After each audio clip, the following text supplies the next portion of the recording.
Kita tengah set up untuk barang-barang outdoor lah. Kerusi healing ni, brand dia daripada Tahan ni.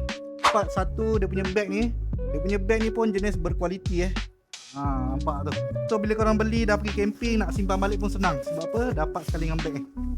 Okey, ni dia punya headrest, ada brand dia Tahan. Okey, ni dia punya kerusi dia. Dia ada bagi jenis besi-besi ni kan. Besi ni pun jenis yang berpowder coating tahan karat, tahan asap. Buka dulu dia punya beko Okey, bila dah buka, barang ni memang takkan hilang Sebab apa?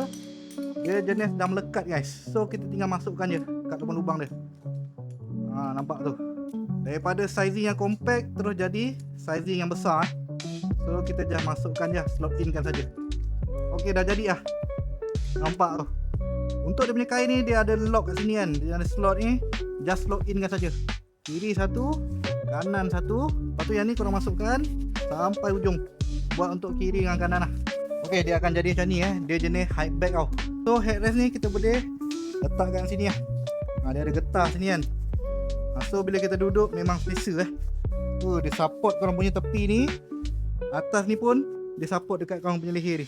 Berat aku 70 setakat 150 kilo tu tak ada masalah Untuk sebelah sisi dia ada satu kompartmen.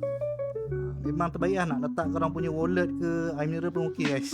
Bila buka dia akan jadi sizing yang besar.